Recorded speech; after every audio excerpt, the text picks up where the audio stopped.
Hello dear friends, welcome to my YouTube channel Dev chemistry classes. Most welcome है मेरे इस channel पर। बहुत बहुत स्वागत है आपका। आज हम लेकर आए केमिकल काइनेटिक्स का थर्ड पार्ट। सेकंड पार्ट में हमने पढ़ा था कि अपक्रिया की कोटि क्या होती है, ऑर्डर ऑफ रिएक्शन क्या होता है, आणविकता पढ़ी थी, अणुओं की संख्या के आधार पर अपक्रिया के प्रकार पढ़े थे। और आज हम बात करेंगे अपक्रिया की कोटि के प्रकार, types of order of reaction. तो सबसे पहले हम देखते हैं जीरो ऑर्डर रिएक्शन, शून्य कोटि की अपक्रिया। आइए डियर स्टूडेंट्स देखते हैं जीरो ऑर्डर रिएक्शन, शून्य कोटि की अपक्रिया। शून्य कोटि की अपक्रिया, शून्य कोटि की अपक्रिया जिसको हम कहते हैं zero order reaction. Zero order reaction, तो जीरो ऑर्डर रिएक्शन या शून्य कोटि की अपक्रिया क्या होती है माय डियर फ्रेंड्स? वह अपक्रिया जिसमें अपकारक का कोई भी अणु अपक्रिया के वेग को या रेट ऑफ रिएक्शन को प्रभावित नहीं करता है। वह रिएक्शन जिसमें जो रिएक्टेंट है, रिएक्टेंट का कोई भी मॉलिक्यूल रेट को, जो रिएक्शन है, रिएक्शन के रेट को इफेक्टेड नहीं करता है, वो हमारी कहलाती है जीरो ऑर्डर रिएक्शन। वह अपक्रिया जिसमें अपकारक का कोई भी अणु अपक्रिया के वेग को प्रभावित नहीं करता है, this is called zero order reaction, शून्य कोटि की अपक्रिया। आइए एग्जाम्पल्स को देखते हैं। ये हमारा उदाहरण है H2 + Cl2 2HCl। यहाँ पर सनलाइट, सूर्य का प्रकाश, ये रिएक्शन जो हमारी है ये शून्य कोटि की अपक्रिया का एग्जाम्पल्स है।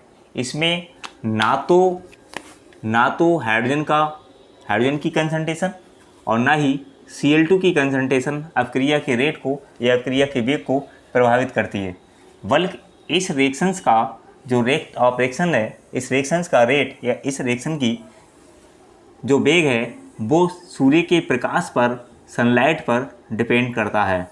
सनलाइट पर डिपेंड करता है। तो इस तरह से हम इस रिएक्शंस को कहेंगे ये शून्य कोटि की अपक्रिया है। मात्रक और समीकरण की अगर हम बात करें, मात्रक और समीकरण की अगर हम बात करें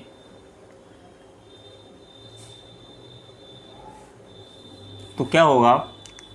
ये हमारी H2 + Cl2 2HCl, इसको लिखते हैं dx/dt बराबर K और H2 की पावर 0 और Cl2 की power 0, law of mass action के अकॉर्डिंग हम इसको लिखते हैं।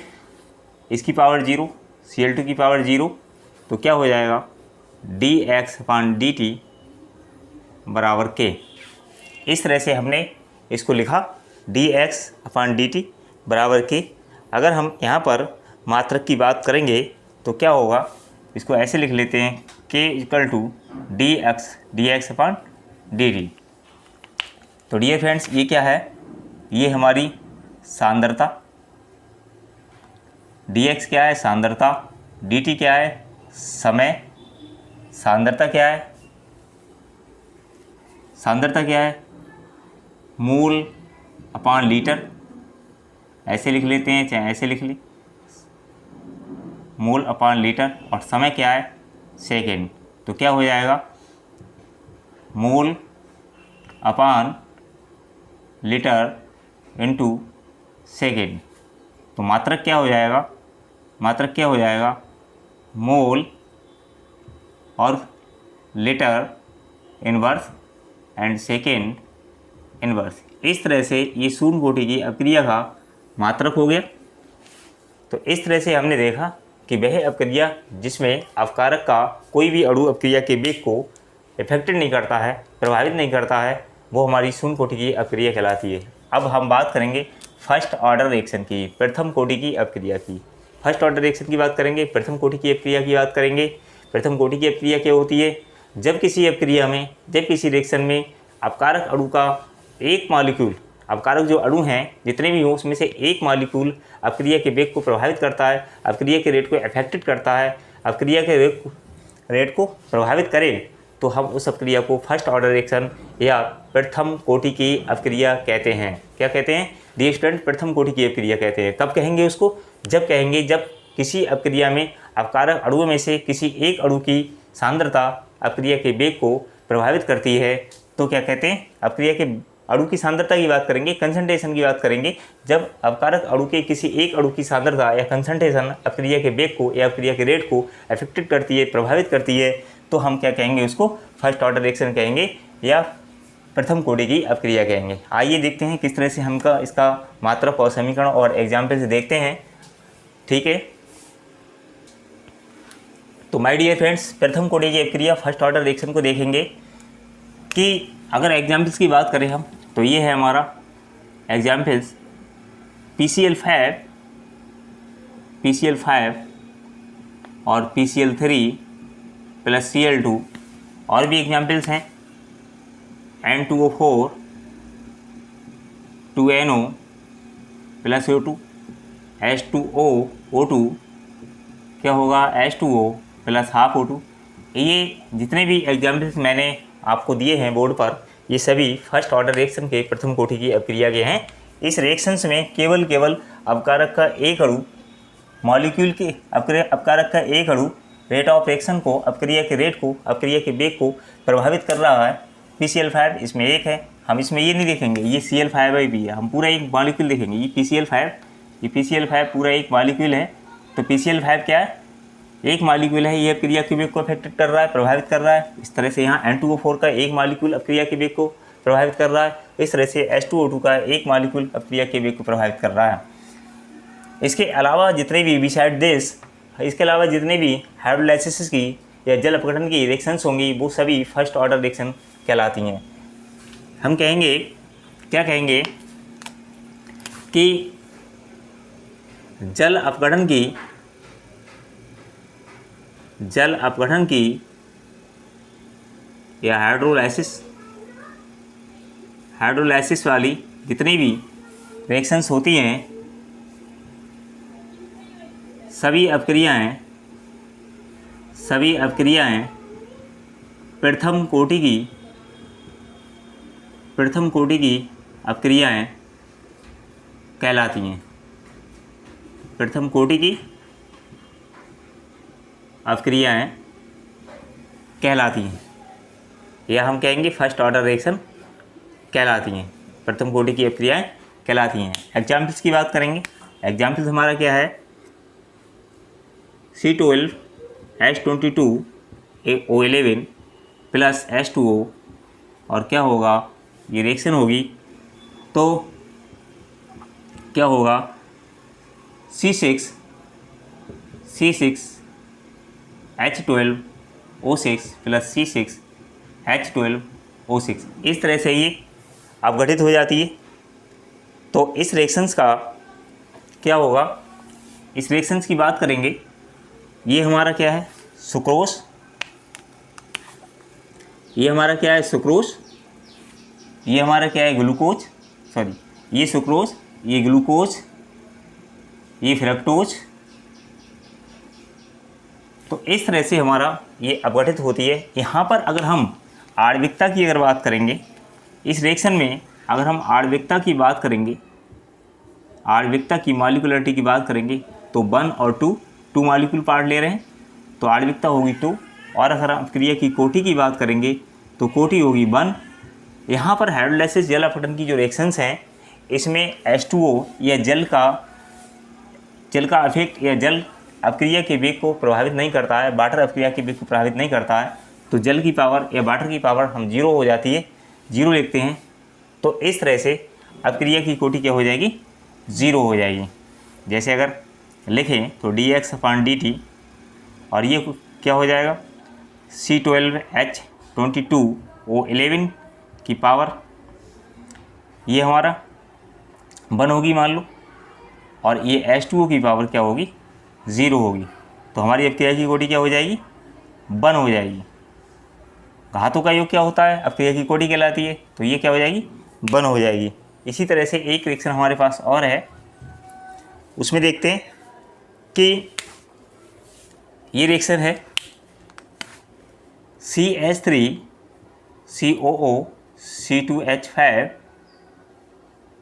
और ये आपका यहाँ पर प्लस H2O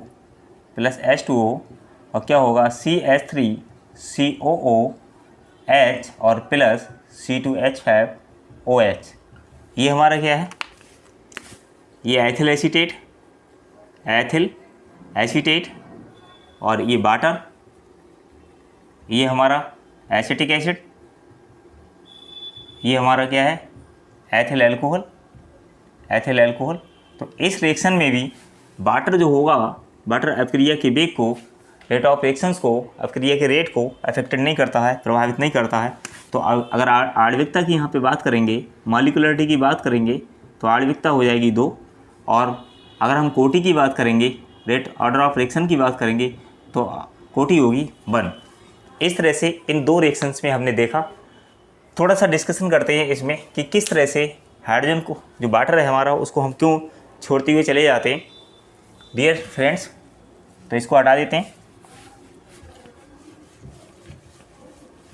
क्यों वाटर को छोड़ देते हैं, क्यों वाटर अफेक्टेड नहीं करता है अभिक्रिया के वेग को, रेट ऑफ रिएक्शंस को। इसके लिए हम एग्जाम्पल्स लेते हैं कि हम दो हमारे मॉलिक्यूल देख रहे हैं और जिनमें जिसकी कंसंट्रेशन ज़्यादा होती है, जिसकी मात्रा ज़्यादा होती है, वो अभिक्रिया उसमें अगर उसकी सांद्रता में हम क्या करें, जिसकी मात्रा ज़्यादा है उसकी सांद्रता में, उसकी मात्रा में हम क्या करें, थोड़ी बहुत मात्रा कम कर दें या थोड़ी बहुत मात्रा ऐड कर दें, तो उसका फिर कोई अभिक्रिया के वेग पर प्रभाव नहीं पड़ेगा। एग्जाम्पल्स लेते हैं, एग्जाम्पल्स ले लेते हैं। हमने 3 एग्जाम्पल्स लिए। ये हमारे पास 2 गिलास हैं, 2 गिलास हमारे पास हैं। 2 गिलास हम यहाँ बनाते हैं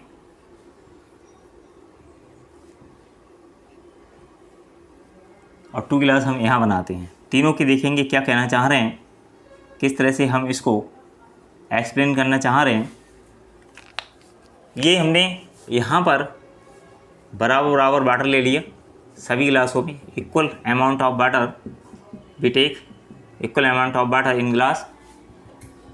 सभी में इक्वल अमाउंट ऑफ वाटर है, समान मात्रा में वाटर है, बिल्कुल बराबर मात्रा में वाटर है, किसी भी गिलास में कम नहीं लेंगे। आफ्टर दिस हम क्या करेंगे, 1 स्पून, 1 चम्मच इसमें शुगर डालेंगे या चीनी डालेंगे, इसमें भी 1 चम्मच चीनी डालेंगे या शुगर डालेंगे, एक ही बात है। तो इसका और इसका टेस्ट क्या, हम दोनों में समान वाटर ले रहे हैं, दोनों गिलासों में समान शुगर ऐड कर रहे हैं, चीनी ऐड कर रहे हैं, तो क्या दोनों का टेस्ट अलग हो जाएगा? बिल्कुल नहीं होगा, टेस्ट इसका सेम होगा। टेस्ट कैसा होगा? सेम होगा। अब हम क्या करते हैं, दूसरा एक्सपेरिमेंट नंबर ये 1 हो गया, एक्सपेरिमेंट नंबर प्रयोग नंबर 2 हो गया। इसमें हमने बराबर मात्रा में वाटर लिया, फिर बराबर मात्रा में अमाउंट में हमने शुगर डाल दिया 1 स्पून, लेकिन इसमें फिर से 1 स्पून और ऐड कर दिया, एक चम्मच चीनी को या शुगर को फिर से ऐड कर दिया, तो क्या होगा, तो इसका टेस्ट चेंज हो जाएगा। लेकिन वाटर की अमाउंट यहाँ चीनी से ज़्यादा है, वाटर की अमाउंट चीनी से ज़्यादा है। अब हम क्या करते हैं कि इसमें से 1 स्पून वाटर निकाल लेते हैं और इसमें फिर 1 स्पून या एक चम्मच चीनी ऐड कर देते हैं, एक चम्मच चीनी ऐड कर देंगे, शुगर ऐड कर देंगे। तो 1 चम्मच अगर हम इसमें से वाटर अगर निकाल देते हैं, तो क्या उस अभिक्रिया के टेस्ट को चेंज करेगा? टेस्ट अब भी सेम ही होगा, 1 चम्मच से कोई उस पर फ़र्क नहीं पड़ेगा, उसके टेस्ट में कोई बदलाव नहीं होगा। इसी तरह से अभिक्रिया के वेग की बात करें हम किसी रिएक्शंस में, जिस हमारा जो भी मॉलिक्यूल है उसकी मात्रा ज़्यादा है, अमाउंट ज़्यादा है, तो उसकी कंसंट्रेशन में अगर हम थोड़ा उसको बढ़ा दें या घटा दें, तो उसकी सांद्रता अभिक्रिया के वेग को प्रभावित नहीं करती है। इसलिए जल अपघटन की जो भी रिएक्शंस हैं, हम उसमें H2O की पावर 0 लिखते हैं और उसकी कंसंट्रेशन जो होती है, H2O की सांद्रता जो होती है, अभिक्रिया के वेग को अफेक्टेड नहीं करती है। H2O की सांद्रता जो होती है, अभिक्रिया के वेग को प्रभावित नहीं करती है। इस तरह से हमने ये एग्जाम्पल देखा। अब हम बात करेंगे फर्स्ट ऑर्डर रिएक्शन की, प्रथम कोटि की अभिक्रिया की। मात्रक और समीकरण की। किस तरह से हम इसकी समीकरण लिखते हैं, किस तरह से हम मात्रक लिखते हैं। आफ्टर दिस हम इसका जो समीकरण होता है उसको ड्राइव भी करेंगे। तो आइए देखते हैं मात्रक और समीकरण। मात्रक तथा समीकरण, मात्रक तथा समीकरण ये क्या होगा, k equal to 2.303 upon t log a upon a minus x, ये हमारी समीकरण है। जहाँ पे हम क्या करेंगे, अगर हम डिटेल लिखें इसकी, तो जहाँ k equal to 2.303 upon t into log a minus a upon a minus x, तो क्या होगा, जहाँ पर k क्या है, डियर स्टूडेंट्स, वेग स्थिरांक है। अब क्रिया का क्या है, वेग स्थिरांक है। t क्या है, t यहाँ पर समय है। और अगर हम a की बात करें तो प्रारंभिक मात्रा है, क्या है, प्रारंभिक मात्रा है। और x क्या है, x विघटित मात्रा है या वियोजित मात्रा है। और a माइनस एक्स की बात करें अगर हम, तो विघटन के बाद या वियोजन के बाद बची मात्रा है, बची हुई मात्रा है। तो इस तरह से हमने ये, अब हम मात्रक की अगर बात करेंगे, यहाँ पर ये हमने समीकरण की बात की, इसको ड्राइव भी करेंगे बाद में। मात्रक की अगर हम बात करेंगे तो क्या होगा, मात्रक हमारा देखो यहाँ पे क्या है, 2 पॉइंट, इसको हम छोड़ देंगे 1 अपान, ये हमारा लिख रहे हैं यहाँ पे k इक्वल टू 1 अपान समय, मतलब टाइम, लॉग को छोड़ रहे हैं, ये क्या हो जाएगा, सांद्रता अपान क्या हो जाएगा, ये भी सांद्रता, सांद्रता, तो सांद्रता से सांद्रता कट जाएगी। और 1 अपान समय, तो क्या लिखेंगे इसको, k equal to 1 upon second, समय के वैल्यू जो यूनिट होती है सेकेंड में लिखते हैं। तो हमारा मात्रक क्या हो जाएगा, मात्रक हो जाएगा सेकेंड इनवर्स। इस तरह से फर्स्ट ऑर्डर रिएक्शंस का, प्रथम कोटि की अपक्रिया का जो मात्रक होता है वो सेकेंड इनवर्स होगा। तो इस तरह से हमने देखा कि फर्स्ट ऑर्डर रिएक्शन में किस तरह से हमने समीकरण को लिखा, किस तरह से हमने डेफिनेशन को देखा, किस तरह से हमने देखा जल और अजल अपघटन में जो है, जो वाटर है, वाटर की अमाउंट या वाटर की कंसंट्रेशन किस तरह से अपक्रिया को प्रभावित नहीं करती है, मात्रक देखा, सेकेंड इनवर्स। तो डियर फ्रेंड्स, हम इसके आगे का जो पार्ट होगा, जैसे फर्स्ट ऑर्डर रिएक्शन का डेरिवेशन है, फिर इसके बाद हम देखेंगे द्वितीय कोटि की अपक्रिया है, शून्य कोटि की अपक्रिया का डेरिवेशन है, हम इसको नेक्स्ट पार्ट में देखेंगे। पार्ट हमारा 4 आएगा केमिकल काइनेटिक्स का, जल्दी ही मैं उसको अपलोड करूँगा, 100% अपलोड करूँगा। इसी तरह से हमारे चैनल पर बने रहिए, लाइक करते रहिए, सब्सक्राइब करते रहिए, जिससे हमारी एनर्जी बनी रहे, हम जिस तरह से मेहनत आपके लिए कर रहे हैं वो करते रहें। तब तक के लिए थैंक यू, धन्यवाद, वेलकम।